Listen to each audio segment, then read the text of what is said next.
오늘 설교 제목은 하나님의 백성답게입니다. 사도 바울은 골로새 교인들에게 하나님의 백성답게 살라며 이렇게 말합니다.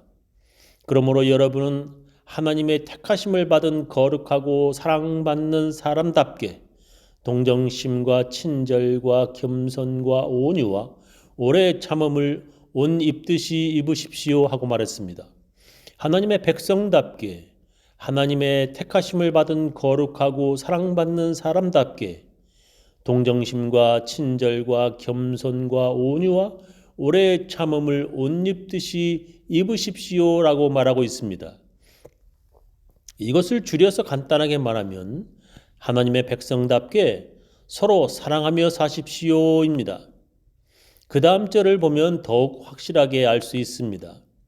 누가 누구에게 불평한 일이 있더라도 서로 용납하여 주고 서로 용서하여 주십시오.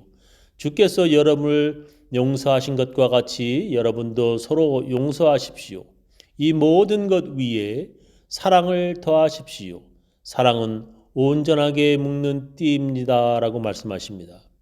하나님의 백성답게 크리스천답게 서로 사랑하며 살라고 성경은 말씀하십니다. 서로 사랑하며 사는 것은 어떻게 하는 것입니까? 그것은 서로 친절하게 겸손과 온유하게 그리고 오래 참으라는 것입니다. 그것을 더 간단하게 줄여 말하면 서로 용서해 주라는 것입니다. 골로새 지역 크리스천들에게 유대 율법주의자들이 들어와 구약 율법을 철저히 지켜야 하나님의 백성이라고 주장하였습니다.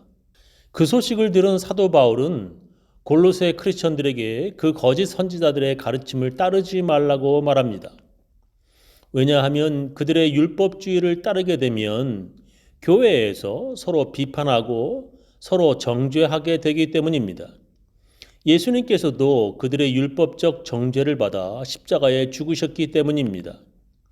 자기들도 다 철저히 그리고 완벽하게 율법을 지키지도 못하면서 다른 사람이 조금만 실수하거나 하나만 지키지 않은 것이 발각되면 정죄하고 돌을 던지려 하였습니다. 예수님은 특히 바리새인들의 위선을 아주 미워하셨습니다. 예수님께서 말씀하시기를 그 모든 율법이 어디에서 나오는가 하면 하나님을 사랑하고 이웃을 사랑하는 것에서 나온다고 말씀하셨습니다. 그래서 바리새인들이 율법 지킨다 합시고 함부로 사람들을 정죄하는 것은 하나님의 뜻이 아니라고 말씀하셨습니다. 바리새인들이 하나님을 사랑한다 합시고 율법 못 지킨 이웃들에게 돌을 던지려 하는 것은 율법을 잘 지키는 것이 아니라 도리어 이웃을 사랑하여야 하는 하나님의 뜻을 어기는 것임을 예수님께서 지적하신 것입니다. 예수님이 인정하는 하나님의 사람들은 바로 하나님을 사랑하고 이웃을 사랑하는 사람이라고 말씀하시는 것입니다. 자기도 다 지키지 못했는데도 불구하고 나를 용서하신 하나님의 은혜를 깨달아 하나님을 더욱 사랑하고 그래서 자신의 경험을 비추어 죄 지은 자기처럼 율법을 못 지키는 이웃을 이해하고 사랑, 즉 동정심과 친절한 사랑이 바로 진정한 하나님의 율법을 지키는 사람이다라고 말씀하시는 것입니다. 그래서 예수님께서 크리스천들은 이렇게 살아야 한다고 말씀하셨습니다. 새 계명을 너희에게 주노니 서로 사랑하라. 내가 너희를 사랑한 것 같이 너희도 서로 사랑하라. 너희가 서로 사랑하면 이로써 모든 사람이 너희가 내 제자인 줄 알리라 말씀하셨습니다. 교회에서 서로 손가락질 하지 말고 서로 정죄하려고 하지 말고 서로 사랑하라고 예수님께서 말씀하십니다. 서로 사랑을 어떻게 하냐고요? 내가 너희를 사랑한 것 같이 서로 사랑하라. 내가 너를 용서한 것 같이 용서하라는 것입니다. 베드로가 예수님께 사람들을 몇 번이나 용서해 주어야 진짜 크리스천이냐고 물었습니다. 베드로가 7번 정도면 되겠습니까? 했더니 예수님께서 이렇게 말씀하셨습니다. 그때 베드로가 나와 가로되 주여 형제가 내게 죄를 범하면 몇 번이나 용서하여 주리이까? 7번까지 하오리까? 예수께서 가라사대 내게 이르노니 7번뿐 아니라 70번씩 7번이라도 할지니라 하셨습니다. 예수님께서 그렇게 교회에서 용서하면 사람들이 너희가 내 제자 크리스천인 줄 알리라 하셨습니다. 이렇게 말씀하셨는데도 많은 사람들이 교회에서 서로 함부로 손가락질하고 서로 뒷담화하고 비판합니다. 교회 안에 세상 사람들보다 교인들을 더 비판하는 거짓 크리스천들이 참 많습니다. 교회 문제를 교회에 나오지도 않는 세상 사람들이 어떻게 알 수 있습니까? 교회 다니는 사람들이 밖에 나가서 교회 다니지도 않는 사람들 앞에서 목사 흉보고 장로 욕하고 세상 사람들이 듣고 놀라 자빠질 정도로 교회 욕을 다 하고 다닙니다. 자기 자신은 그렇게 말할 정도로 깨끗하고 아무런 실수도 안 하는 완벽한 사람입니까? 그렇게 함부로 교회 비판하는 사람들은 어쩌면 더 못한 사람일 텐데 예수님께서 미워하셨던 바리새인들처럼 동네방네 돌아다니며 교회 험담을 하고 다닙니다. 그런 사람들은 사도 바울이 골로새 교인들에게 따르지 말라고 했던 율법적 거짓 선지자들의 가르침을 충성스럽게 따르는 거짓된 크리스천들인 것입니다. 성경은 그런 사람들을 사탄의 자식들이라고 말씀하십니다.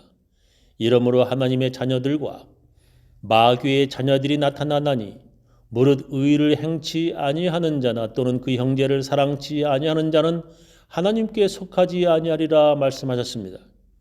예수님께서도 자기들도 율법을 다 지키지도 못했으면서도 함부로 사람들을 정죄하는 바리새인들에게 너희들은 마귀의 자식이라고 말씀하실 정도입니다. 너희는 너의 아비 마귀에게서 났으니 너의 아비의 욕심을 너희도 행하고자 하느니라.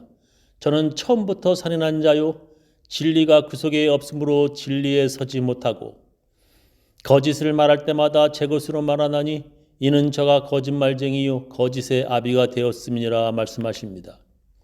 크리스천, 예수님을 그리스도로 믿는 사람들은 자기가 죄인임을 깨달은 사람들입니다. 그렇게 악한 죄인인 나를 대신하여 예수님이 나의 죄값을 치르시기 위해 십자가에 죽으신 그리스도로 안다면 다른 사람을 함부로 정죄할 수는 없습니다. 여러분이 예수님이 누구신지 안다면 그렇게 함부로 다른 크리스천들을 욕하며 다닐 수는 없습니다. 예수님이 누구신지 모르기에 아니 알았다 하여도 이미 다 잊어버렸기에 그렇게 함부로 다른 사람을 정죄하는 것입니다. 그런 사람들은 이미 은혜의 강에서 뛰쳐나온 물고기와 다를 바 없습니다. 예수님께서 이렇게 말씀하십니다. 그러므로 너희는 이렇게 기도하라. 하늘에 계신 우리 아버지여 이름이 거룩히 여김을 받으시오며 나라의 임하옵시며 뜻이 하늘에서 이룬 것 같이 땅에서도 이루어지이다. 오늘날 우리에게 일용할 양식을 주옵시고 우리가 우리에게 죄 지은 자를 사하여 준 것 같이 우리 죄를 사하여 주옵시고 우리를 시험에 들게 하지 마옵시고 다만 악에서 구하옵소서. 나라와 권세와 영광이 아버지께 영원히 쌓옵나이다. 아멘.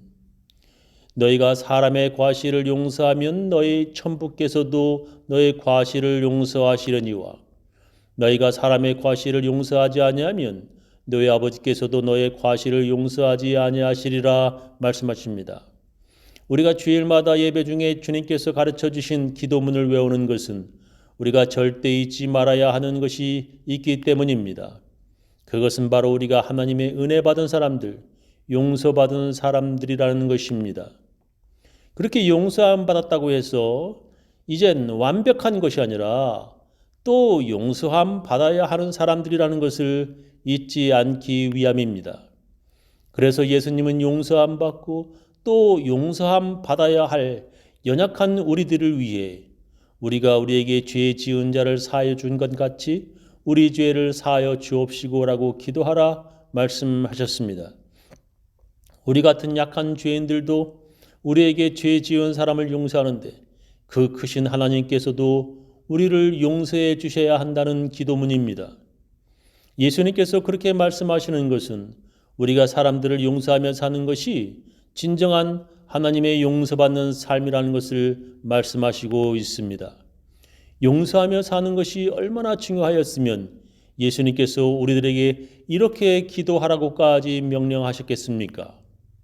그렇게 용서하며 사는 것이 바로 하나님의 백성답게 사는 것입니다. 저는 우리 교인들 모두 서로 용서하며 사시기를 예수님의 이름으로 축원합니다.